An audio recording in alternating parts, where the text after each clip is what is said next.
Hello, everybody. Welcome to this part of the conference. My name is Betty Donovan, and I'm going to be the moderator this afternoon.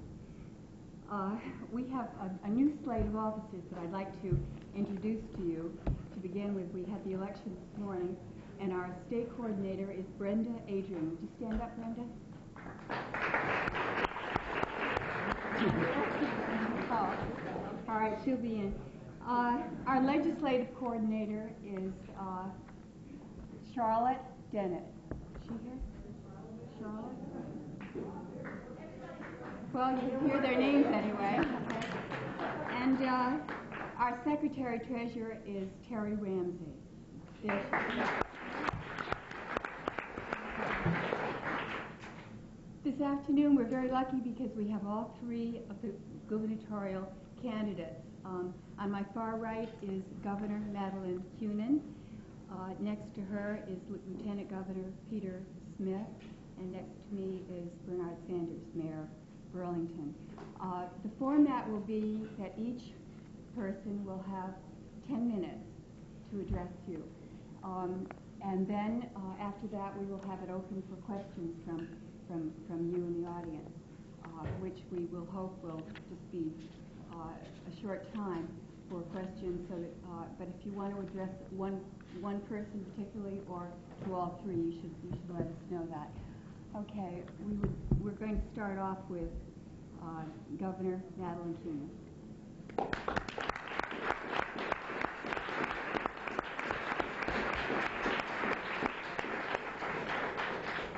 Thank you. Let me start out by commending now for having this forum and for your political activism in general. I think it adds a lot to the health of the political system, and you certainly have had an impact on it nationally as well as here in the state of Vermont. Let me just tell you a little bit about my own philosophy, and then about what I think some of the things that have been accomplished in the first 2 years of my administration. That my own philosophy is that as a woman and as a governor, I believe it's very important for me not only to be a role model by virtue of being a woman governor, but also not to be hesitant to speak out on issues of particular interest and concern to women. Now, some women, when they reach public life, are more hesitant to do that. I believe, and I can say with sincerity, that I have not been. That I've taken on these issues, not only because they're pertinent issues, but because, frankly, I believe in them all my life. Whether it's the Equal Rights Amendment, or whether it's choice, or whether it's civil rights, or whether it's equal pay, pay equity, these are issues that I've been engaged in consistently, and as governor have an opportunity to really take action to move forward on the agenda. But it's been a real sort of benefit of being governor, kind of a personal sense of satisfaction that I've had, that in fact we have been able to produce very, very tangible results in every single one of these areas. And I'm going to go back and give some details about those. But in addition, of course, as governor, I have a very strong overall responsibility on every single issue facing the people of this state. And most of those issues cannot be separated into gender issues. I mean, we all benefit. We all can take pride in the fact that the deficit of the state of Vermont no longer exists, that we have an $8.9 million surplus. That's not a gender-based issue. That's a Vermont issue, and women are very much a part of that issue. We can all take pride in the fact that we increased funding for education, that we have provided access to kindergarten for all Vermont school children. That helps many women, that helps many girls, that helps many young men as well. And that's really why we're all part of the political system and active in it. I'm very proud of the fact that we have very strong environmental laws in the state of Vermont, that we have one of the strongest water quality bills on our statute books. We have all, sometimes women are considered to be more concerned about the environment. I don't know if that's true or not, but I know we benefit from it, and that is part of the Vermont value system. And I'm pleased that as governor in these three areas, deficit, retirement, quality education, and the environment, I've been able to make a very significant contribution. Let's just turn for a moment to some of the areas that now and women's organizations have been particularly concerned about. One is the Equal Rights Amendment. One of the reasons I'm in politics is because of the Equal Rights Amendment. Before the Equal Rights Amendment was introduced in the legislature, I lobbied with a group, an earlier version of the Vermont Women's Political Caucus, lobbied the legislature to have Vermont ratify it. My first, what they used to call maiden speech on the floor of the House, was in favor of Vermont ratification of the ERA. Today, I continue to be, at every opportunity, a very strong supporter of the ratification of the Vermont ERA. And in fact, today, Vermont can again lead the nation to breathe new life and new confidence into the Equal Rights Amendment. And it's very important that we succeed in doing that. My own choices in my administration. I suspect there's no administration like this in the United States. We haven't made a big deal out of it. We haven't touted it as such because, frankly, it's been the natural, normal thing to do. As a woman and governor, I have chosen many outstanding women to serve in government. It hasn't been a totally conscious decision that we want to make this different, that we want to appoint women, but we have drawn upon a different network, and we have strongly encouraged women to apply. And the result is that 5 out of 8 members of my professional immediate staff are women, 2 out of 5 cabinet secretaries, including the first Secretary of Transportation, half of the agency and department heads are women, and about almost half of all board and commission appointments. And they're outstanding people. They're people who are ready and willing and able to make a contribution to government. In addition, we have a pay contract with state employees, which is I think one of the rare ones in the United States today, too, in that it does implement comparable work and pay equity. It will, over a period of 2 years, bridge the 13% pay gap between men's wages and women's wages here in the state of Vermont. That is one that is carefully negotiated and will be fully implemented. Daycare, childcare. One of the promises I made was to hold a conference for employers on different kinds of child care benefits that employers can provide in the state of Vermont. We held that conference. 123 employers attended. We're following through on that conference by providing consulting services to those employers. Again, in our state employees contract, the state of Vermont is providing an example by having child care and referral services available statewide for the first time to state employees. In fact, private sector people will be cooperating with us and participating with us. We hope to have 12 people around the state within the next year providing child care and referral services, and if those services do not exist in the community, helping that community obtain those services. This is going to be a significant change. We've increased funding. Watching my clock, as I want to be sure not to exceed it before whatever the boom is lowered. But what we're seeing is a very interesting phenomenon in child care and in our welfare budget. Our welfare budget is going down. Our child care budget is going up. This is the first time that I'm applauding the increase of a budget. The fact that the child care budget is going up is good news because they are interrelated. You would not have that welfare budget going down if you didn't have that child care budget going up. We've planned on increased funding by 40% in child care, and that's all categories. For low income, for children at risk, we now anticipate that that funding is going to increase by about 60%. Because of the usage has been so great, the outreach has been strong. And interestingly, some of the difference in what was expected and what was budgeted for will be made up by a decreased welfare budget. So it's working just about the way it should. We are inaugurating a new program with greater emphasis on independence for women on welfare called Reach Up.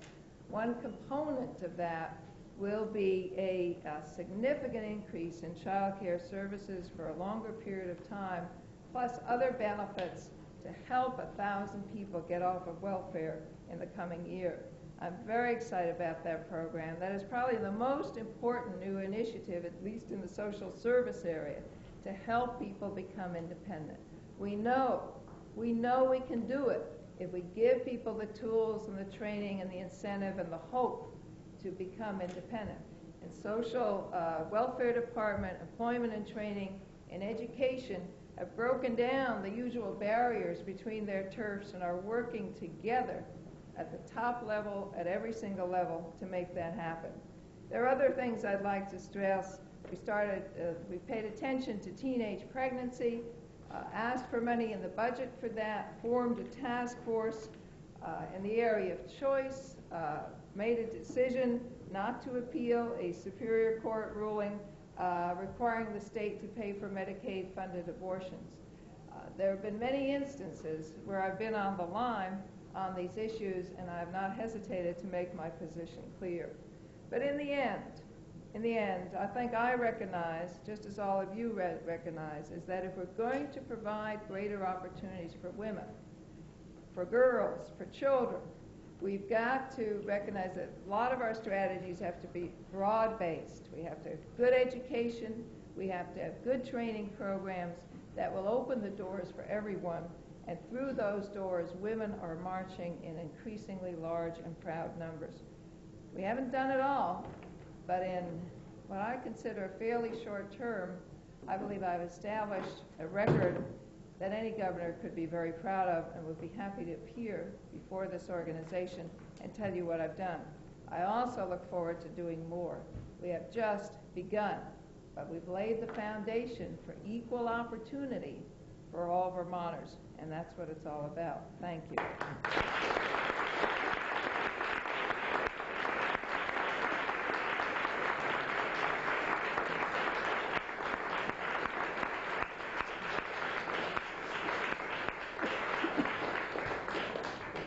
Our next speaker is Mayor Brown.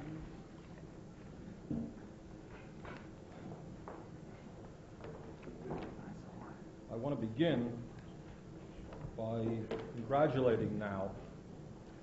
Because NOW is, within our state and within our nation, one of the strongest groups in America that is fighting for social justice.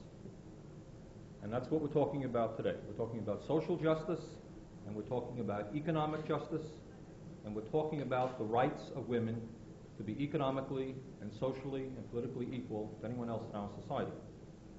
Briefly, within the city of Burlington, within the last 5 years, I've been mayor in the last 5 years, I think I can make the statement that no governmental entity, not state government, not any other city or town in the state of Vermont, has moved quicker and more forcefully to open up equal rights and opportunities for women than have we in the city of Burlington. Let me very briefly tick off some of those issues, and then I want to get to the Equal Rights Amendment. Number one, we started and funded. And I have to point out to you that we don't have a lot of money in the city of Burlington. Many of you know we're dependent, like every other city and town in the state, on the property tax. We started and funded a Burlington Women's Council, which has brought together a wide variety of women's organizations, from radical to conservative, who have done an extraordinarily good job in fighting for the rights of women in the city of Burlington and in the state of Vermont. We have funded, out of limited resources, a shelter for battered women, so that those women and those kids who are in very precarious positions, crucial times in their life, now have, for the first time in the city of Burlington, a well-staffed and adequately funded institution that can take care of their needs. We're very proud of that. We have funded the Women's Economic Opportunity Program in the city of Burlington, which now is getting into an area of extraordinary importance. To a large degree, the fight for social justice, the bottom line of that fight is economics. And what we believe in the city of Burlington now is that, in fact, women are not getting a fair shake in the traditional labor market. We understand that women are earning less than 60% of what men do. And that situation is not going to change until women have the opportunity, the equal opportunity, to go out in virtually every area of life to compete for the decent paying jobs, rather than simply being chambermaids and clerks and secretaries. And in Burlington, we have gone a major step forward in passing legislation which now provides that in the city of Burlington, any program, any construction that is funded with city money will now guarantee minimum 10% women on those jobs. And in addition, we are actively training women and educating women to learn how to be sheet metal workers, to be carpenters, to be construction workers, so that they can get out and get the decent paying jobs which they are entitled to. In addition, we have established Project Self-Sufficiency, a very fine program, which is enabling women to get off of welfare, take advantage of daycare facilities, housing programs, and so forth.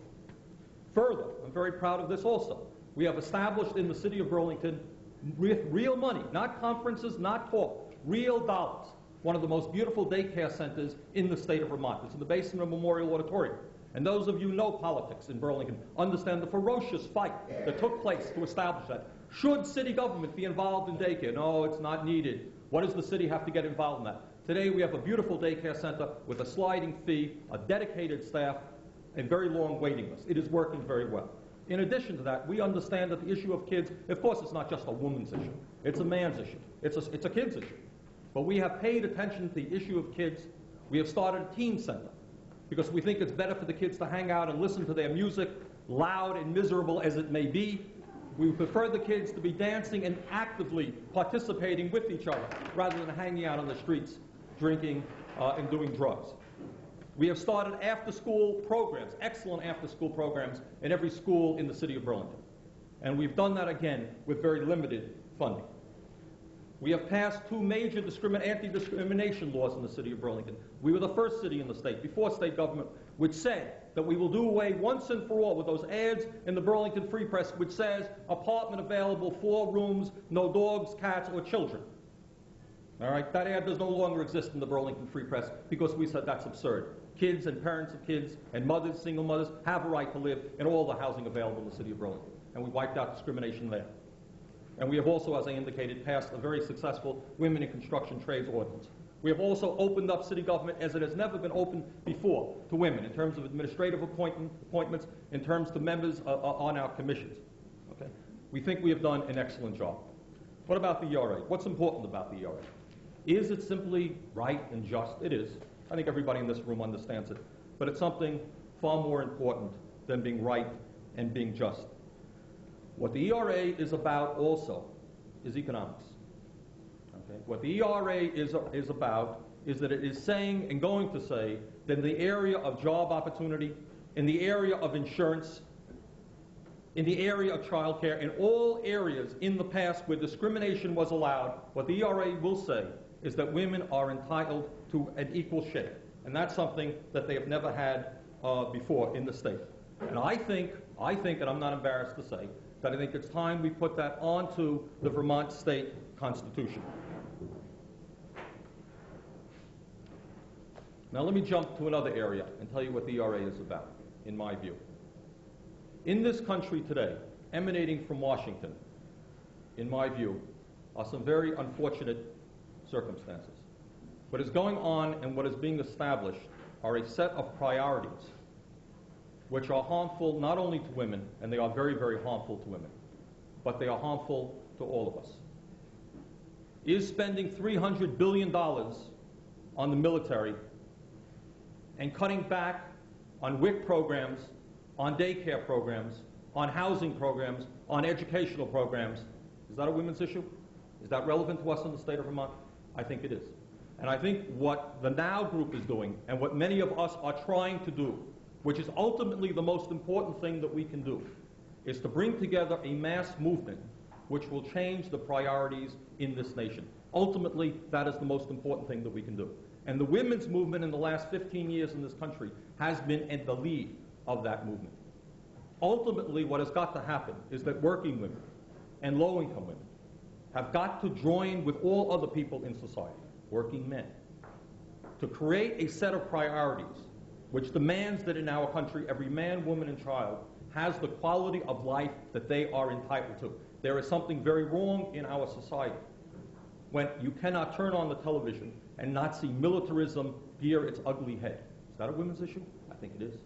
I think the fact that we are spending more and more on nuclear weapons is a women's issue, and it's a people's issue.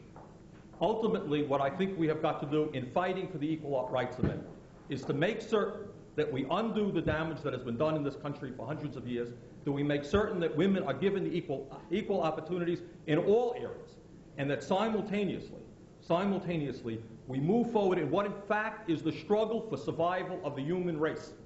And that is bringing the decent people together. The people who say we want our kids to be decently educated, We want daycare in the state of Vermont not to be in a crisis situation.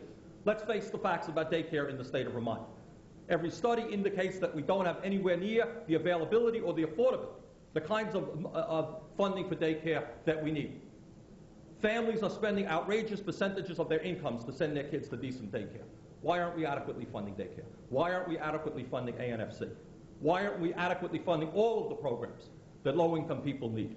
And the answer is that we have not yet developed that movement embracing all of us who are going to change the priorities in this nation about.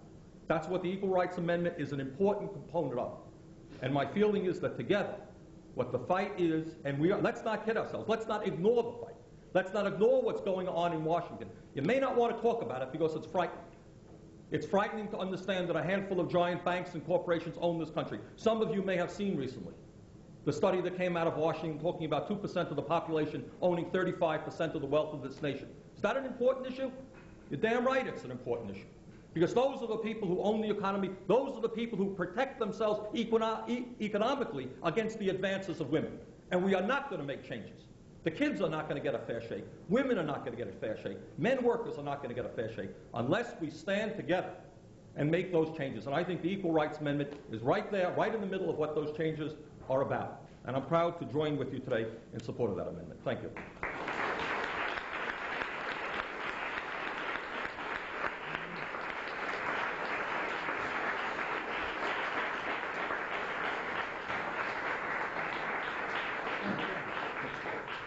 Our next speaker is Peter Smith.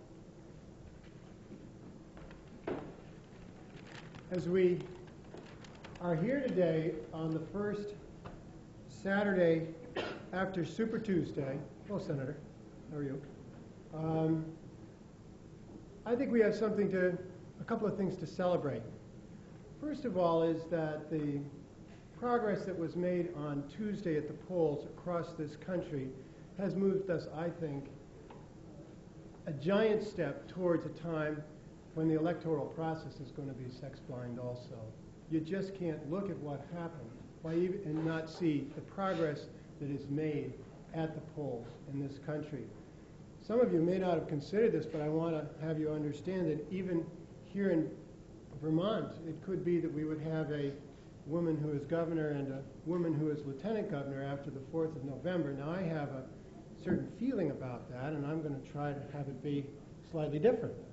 But the fact of the matter is the opportunities, the sense that we have really got something substantial to celebrate in terms of what's happening when people think about who they're going to vote for and how they're going to make their choice. And it seems increasingly that a person's gender is less and less important, and that's the way it ought to be. Another thing, and I'm not a person who understands the politics of the 50 states because I spend most of my time here at home. But I don't know how many states where you would have 3 candidates for governor, and something that I think we can celebrate here in Vermont, who do have strong disagreements, and make no bones about it. I have very strong disagreements with the governor of this state and with the mayor of Burlington. But we can celebrate together the fact that we don't have strong disagreements about the issues of women's rights.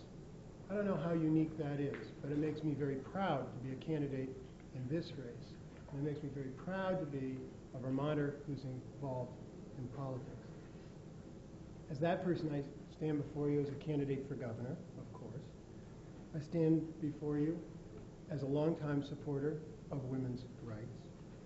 I stand before you as a person whose marriage is an equal partnership, understanding all of the work and the understanding that that takes on the part of 2 and oftentimes other people.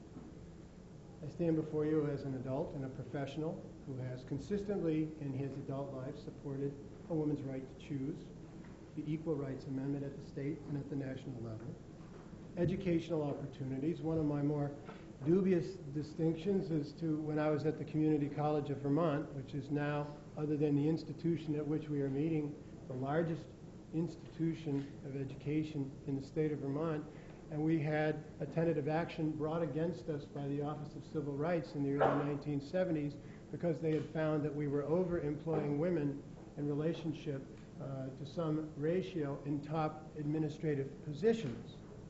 And we were able to defeat that concern that they had. But we were able in that institution, and it is one of my major formative experiences, and so I wish to share it with you, understand, I think unexpectedly, given where I was in my life when I started, the extent to which, when we stepped beyond the boundaries of our own privilege, and we stepped to the questions of empowerment, whether it was educational or economic, we found how unavoidable it was that we would step into the world of women. And we found that 70% of our students, and over 70%, as I remembered, of our staff at all levels, were working women, were poor women, who women were coming back to the workforce having worked at home as mothers. And it was a profound experience for us. We were able to keep the Office of Civil Rights under control. I'm happy to inform you. And as a legislator, and the governor has referred to the Willis study, and once again, I think it points out the extent to which our base is common, our sense of common purpose here in Vermont. The Willis study was first proposed under the previous governor. It was a bipartisan effort. It was in the Senate, it was in the House, and it has been in the last 2 years. And that's good. People don't make politics around these issues. They're too important to make politics around. Today, I had, frankly, the privilege to stand in front of the Republican Platform Convention in Montpelier as their candidate for governor and tell them that I deeply wanted them to put an equal rights amendment for the state in our platform. And I believe they will. I was going to stay. If it loses by one vote, you can decide with me whether I made the right choice. But I believe it will. I became a Republican when there was a platform that included the Equal Rights Amendment. And I believe a party where every candidate for statewide office in the state of Vermont this year believes in the state ERA is going to have it again. I was proud to do that because I think it's one of the things that leaders do. Let me talk to you just for a minute now about what I think are some very basic issues in this campaign. I mentioned the words common purpose earlier. And I think this campaign is about trying to establish a common purpose between governments levels and among people and between government and people. And I'm deeply concerned, and one of the reasons I'm running, I'm a Republican. That means I disagree with some of you. It means I disagree with my two opponents. But the fact of the matter is, when people think of Vermont, too often we think of the beautiful white farmhouse across the field, or the spine of the Green Mountains, or a winding dirt road, or a chuckling brook. We think of that's in Vermont. I think we need to start thinking about the people who live in that farmhouse. Many of them women. Some are not.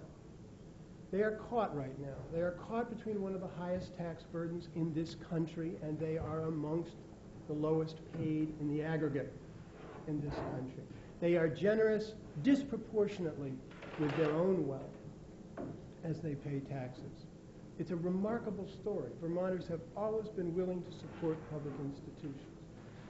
This is a very difficult issue to raise, but as I understand it, when I think about the common purpose which government must have in terms of a climate where jobs can occur, because you see, I don't believe that pay in the end is going to go up for anybody until there's wage competition. And when you have a countryside where most of the people have to work for a living, and in fact the economy is not diverse, the economy is not strong, there isn't a mix of manufacturing and service and travel industry and agricultural industry, it's the workers who lose because there isn't that wage competition. I'm concerned, and I'm running on a state spending rate that I think is too high because it's outstripping the increases in people's paychecks. And I don't think in the long run that's good for the state. And I don't think it's good for the individual. And I don't think it's good for business in any respect. This is a state of small business. 80% of the men and women who work here work in businesses that employ fewer than 9 people. We have to understand that and understand the flux and the flow in that workplace and understand how to strengthen it and strengthen the people there. Those are some of the issues that I think we have to work on. That's why I've taken issue with the governor this week about a spending track that I think is placing us in economic jeopardy, in fiscal 88 and beyond, where the programs that we need to fund in a stable, steady, growing way, I believe, are jeopardized. Who's going to be hurt? The people that need those programs because of an uneven funding basis. When I say that the people of this state have lost a $17 million personal income tax cut, it's the truth. Who's going to lose it? Working and poor people, and that means working and poor women. There has to be balance. The issues are real. And as we pursue this campaign, and I must say, I'm delighted to have the three of us here. And I will encourage the governor, especially, who has chosen to debate, to not show up now at something like 8 or 9 debates, to change her mind, because the issues today at base are not what the election is about. The future of the state is what the election's about. And I hope that as we celebrate the good news, which is that the three people before you are largely together on the basic philosophy, that we will also create a political campaign that celebrates some of the things that are as old as the hills in this state and in American politics. And that's the free flow of debate in front of the people of the state, unfettered by any kind of media, so that people can make up their own minds. And I thank you for being part of that process and having us here. I only hope that we will find ourselves together many, many, many times, and not only the 12 or 13 that have remained since the other debates have been canceled. Thank you very much.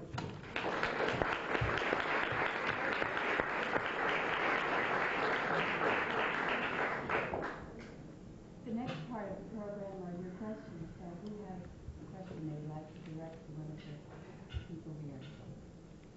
Yes. I have a question for Mr. Sanders.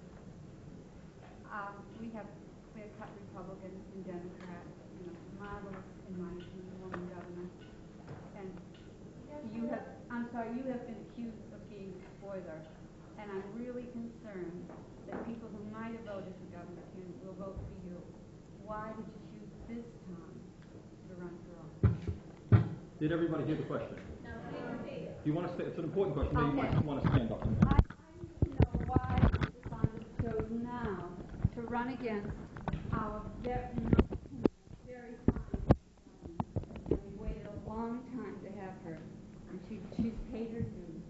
Why now did he run? He's a perfectly marvelous man. And I really am afraid that he's going to take votes away from Governor Kunin, and I need an answer. Okay, that's a fine question, and I'll be happy to answer it, because it's a question that has come up on a number of occasions, but I'll need a few minutes to answer it.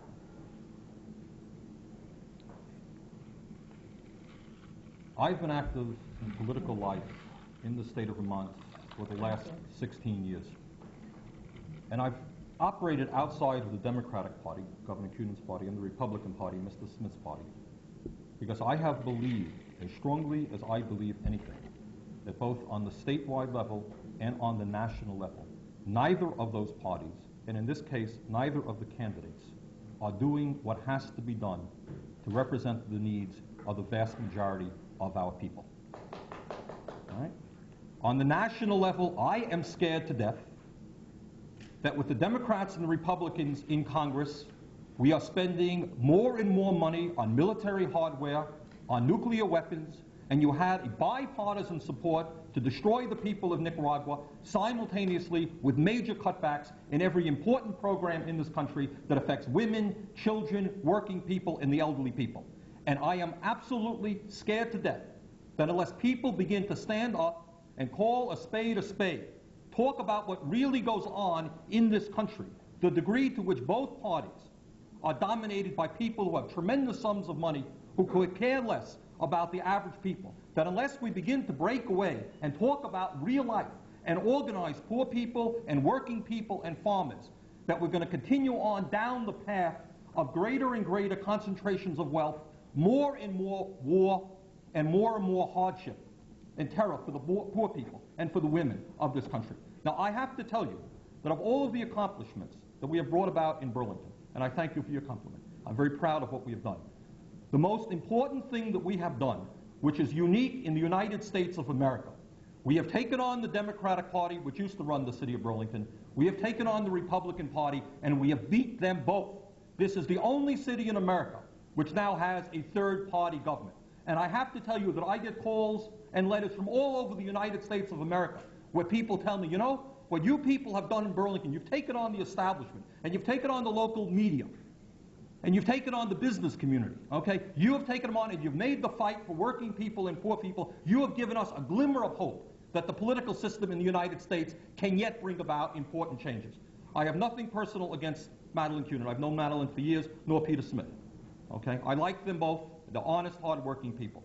But during the course of this campaign, if you follow the issues that we're talking about, funding for social services, I am not going to be niggardly about funding for daycare. We are going to break the crisis in daycare in the state of Vermont if I'm elected governor. We're not going to have a situation where in some counties you have 15% availability.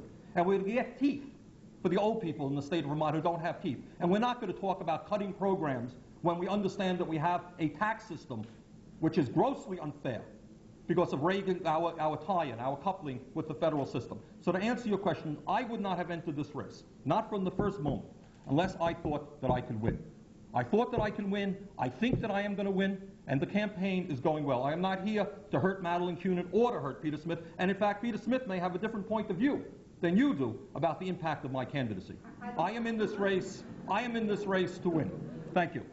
I'd like to. I think it's a very good question. I think it's a free country and anybody can run. And I really have faith in the voters of this state.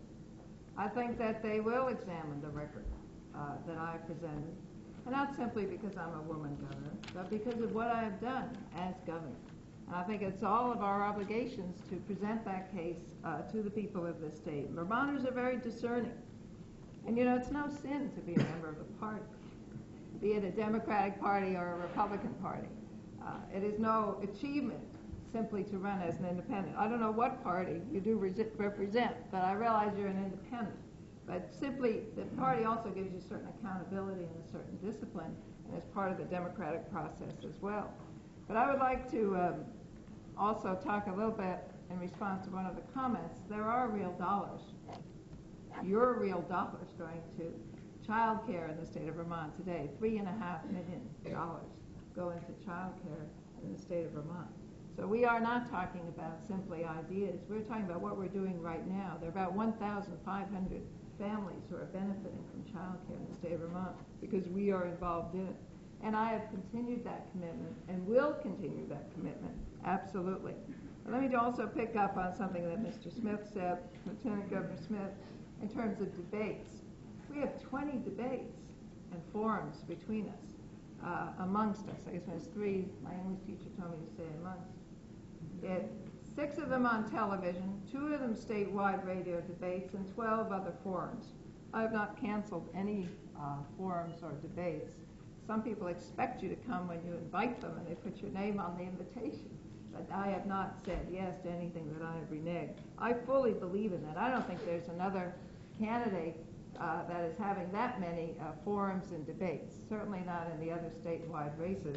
And certainly my predecessor, when I was running for office, didn't engage in as many debates and forums as I have.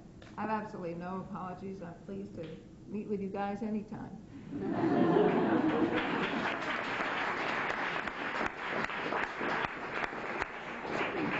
Let me just also respond to the $17 million. Where do you think the budget went?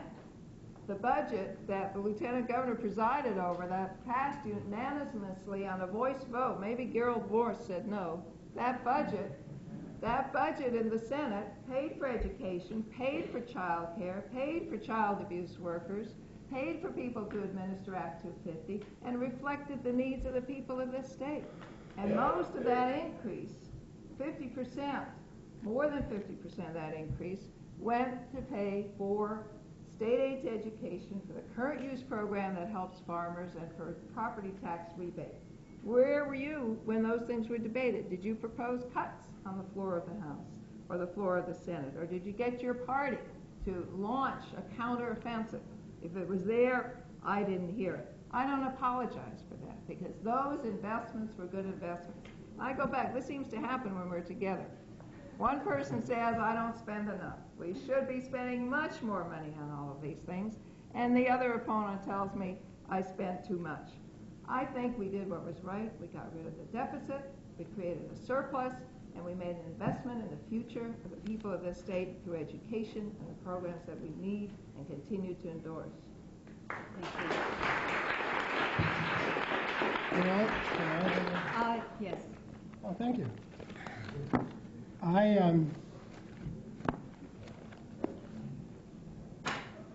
In terms of the question, which is where we started. Of course, I have to say a little something about what the governor just said, but, you know, I honestly believe, I agree with what both of them said, that the long-term analysis of the thing is that Bernie hurts me a whole lot more than hurts Madeleine, so you should be happy. And I'll explain. Well, I'll spare everybody the seminar right now, but I honestly mean that. And I would be just delighted if, and I've been talking to the president in terms of an appointment for him sometime, but have received no reply.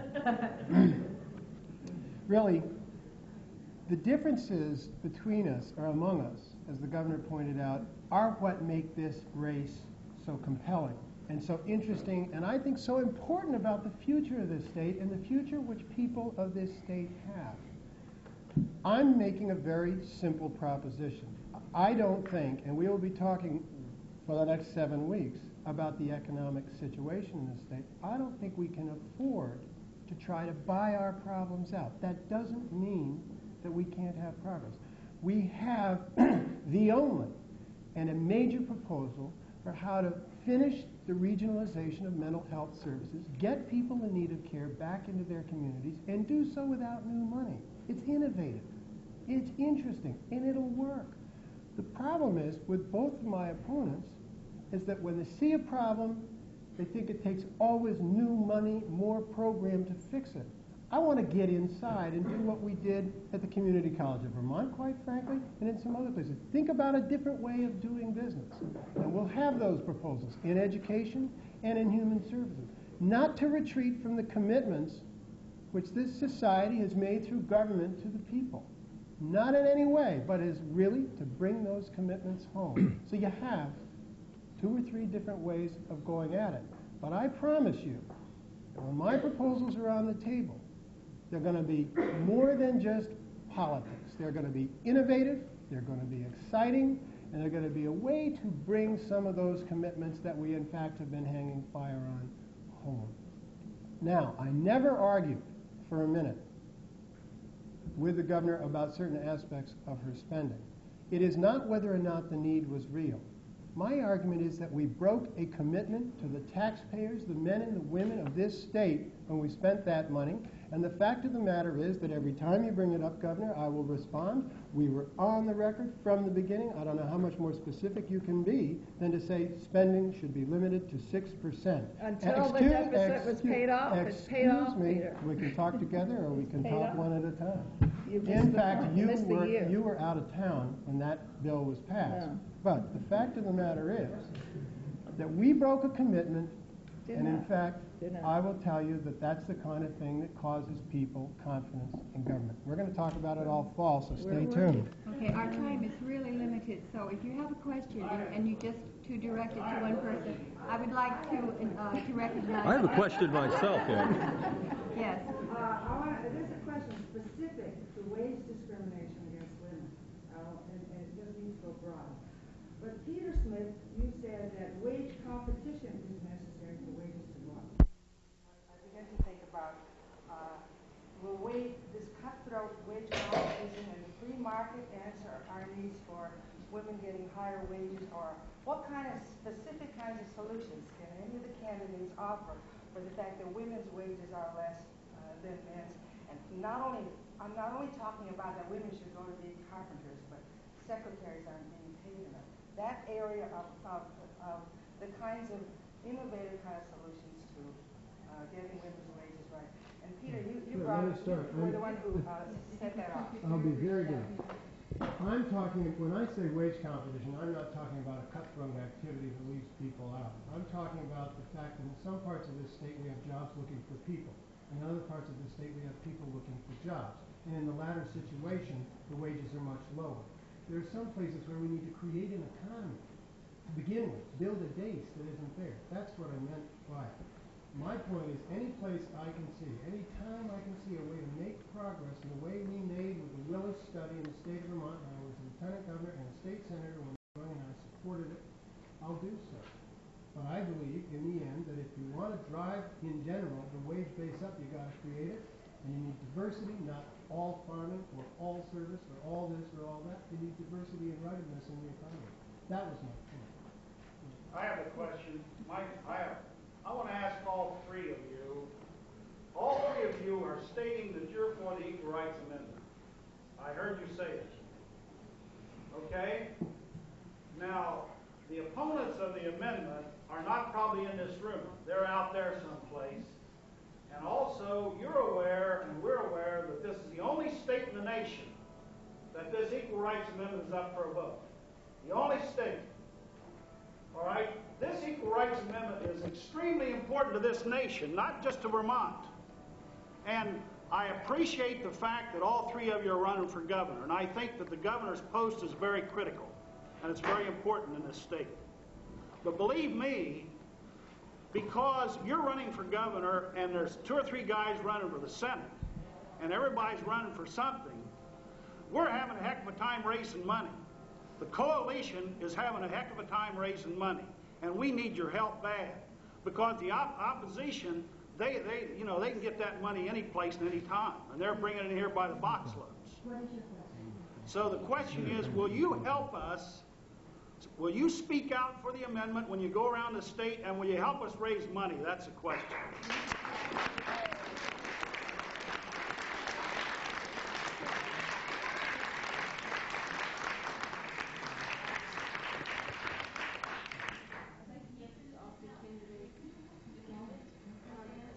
What have you done to help pass this Equal Rights Amendment? The question is, what have each of them done specifically to see this equal rights amendment? Would like to start very briefly. All right. Well, I'm on the steering committee. I mention it in speeches most of the time, unless it's in a very narrow or special area. Informally, obviously, I'm asked what I think about the amendment. When Vermont ratified the Equal Rights Amendment, I was on panels for, I guess, about 25 different debates. But most recently, I'm very supportive of it. It's one of those issues that is so deep within me that I suppose if you're new into Vermont and you haven't heard me say it lately, you might ask, where am I? But I've lived it all. I've lived the Equal Rights Amendment, and I feel that my whole political career is kind of a personification of it. And when 12-year-old girls come up to me or write me letters that they want to be president or governor, I feel I am articulating the purpose of the Equal Rights Amendment. In terms of getting it ratified this November, I'm certainly, in every possible way, supportive of it, formally, informally, on the record, whatever occasion comes up. But there's a limit to one's time. I mean, here we've got 20 debates between us, forums. There's Lieutenant Governor Smith thinks we should have more. I don't know how many more. But there's just so much time in your life that you can devote to every single issue, but it's integrated into everything that I believe in.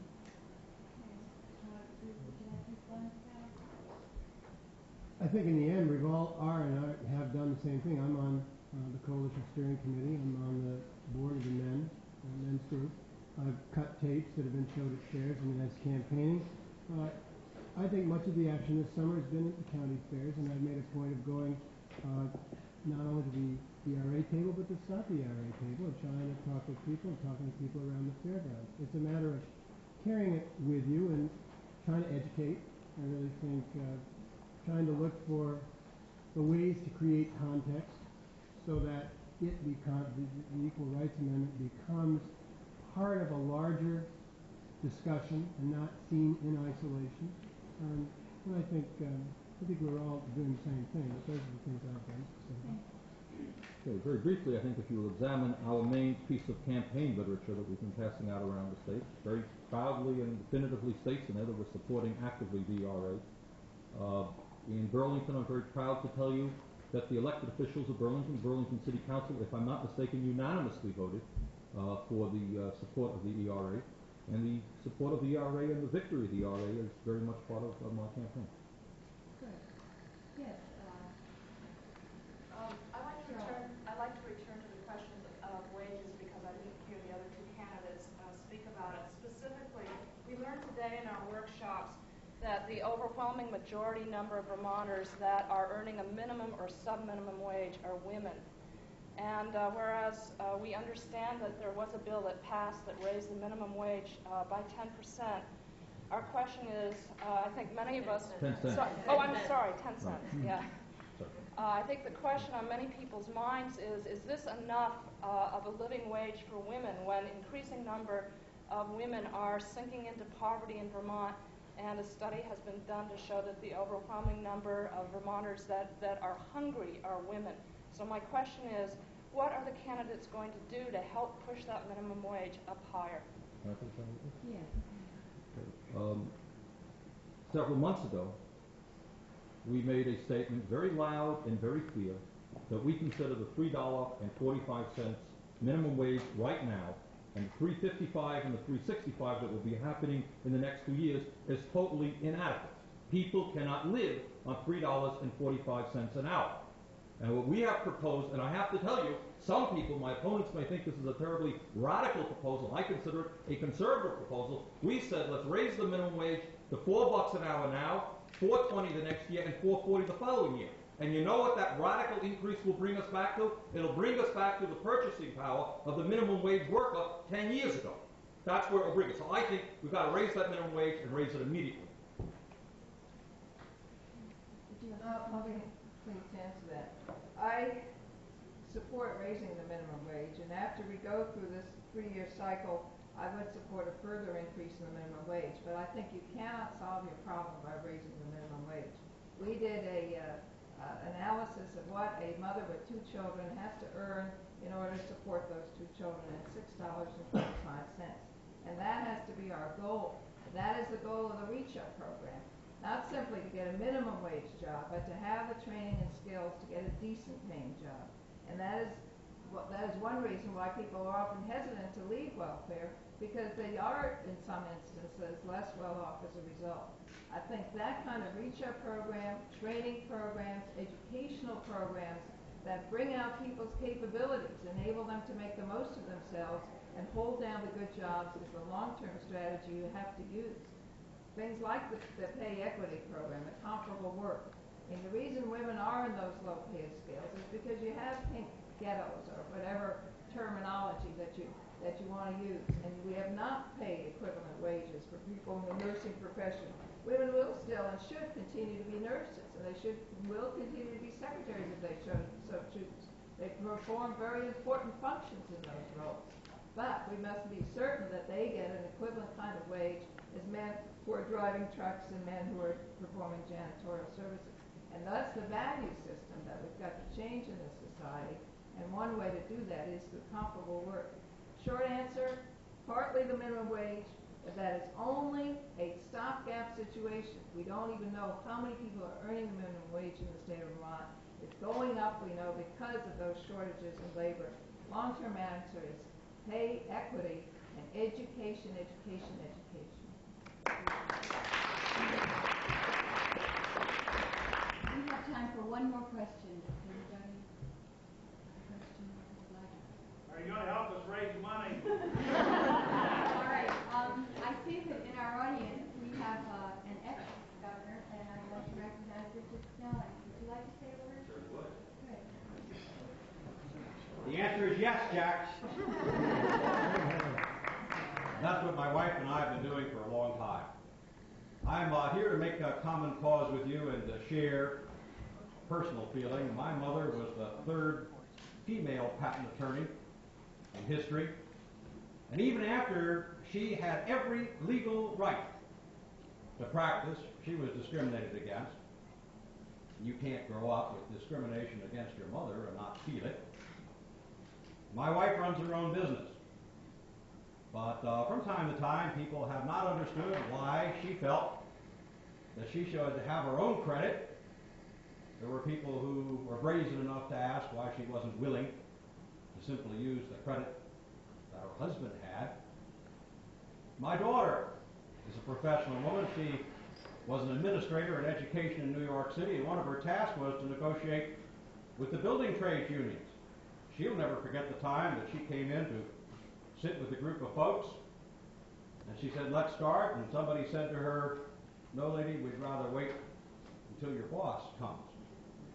It must have been an interesting negotiation from that point forward. But I'm not here because I think men should help women to accomplish the Equal Rights Amendment, and I really do urge all females here not to see it as something that should be done for women. I think equal rights is something we all do for each other, and I don't believe anybody has the assurance of their rights unless everybody has the assurance of their rights. So it isn't something I feel that I can do for my mother or for my wife or my daughters. It's something that I think we have to work together to accomplish because it is the only certainty we have, any of us, for our own equality. I was proud as a legislator to work to put Vermont in the column of support for the Equal Rights Amendment to the federal Constitution. I was very pleased that Vermont went without any real doubt in that column, and very disappointed that the Equal Rights Amendment was not enacted to the federal Constitution. And when I thought I was never going to be a candidate for public office again, as my last inaugural message, I announced that I thought it was important for Vermont to adopt an Equal Rights Amendment to its Constitution. And I feel as strongly about that today as I did when I suggested to the legislature that we consider it, and now we are in the last chapter of trying to make Vermont's Constitution say what we mean it to say. The first words of the Vermont Constitution are, "All men are created equal." And I cannot believe for 1 minute that if our forefathers were to sit down today to write the Constitution, that they would entertain for even a second the notion of starting the Constitution of this state with those words. It most certainly would say all men and women are all persons. They never intended to discriminate or to authorize it in any way, shape, or form. Now, some people say, well, what difference will there be? Many lawyers disagree. We do know that New Hampshire and Massachusetts and other states have an Equal Rights Amendment, and we know that the things that so many people fear do not happen. What we know is that if we adopt the Equal Rights Amendment, we will do precisely what you're supposed to do in the Constitution. You are supposed to set forth the fundamental intention of the institution which will be governed. So that's our mission. Now the problem is that we're sitting here talking to each other. The problem is there probably isn't anybody in this room who doesn't feel as strongly about this as I do. And I think I know these people well enough to know there's no competition or debate between them. There's no debate between my opponent and myself on this subject. The problem and the task is for us to get out in the countryside and talk to the people, particularly those who are genuinely frightened and concerned. Not to yell at them and not to scream at them, but to talk to them, to reason with them, to make sure that they understand that all we seek to do is to set forth clearly, unequivocally, our determination that in this state there shall be equality of rights and there shall be no discrimination on the basis of sex. This is something we can do together. And we've got to have some money, and we've got to be willing to spend it, but more than anything else, it's something I think we have to do every single day as we talk to our friends and our neighbors. And I certainly assure you I will do all that I can to that end. Thank you.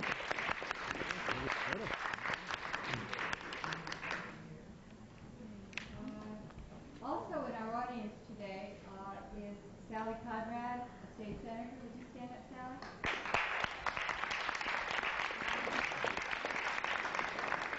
And Rosalind Payne, who ran Treasurer, Assistant Judge.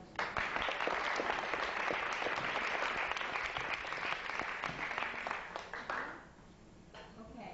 I really thank all of you for coming today, and I want to thank our distinguished speakers. It was very good of you to come, and we did learn much from your remarks.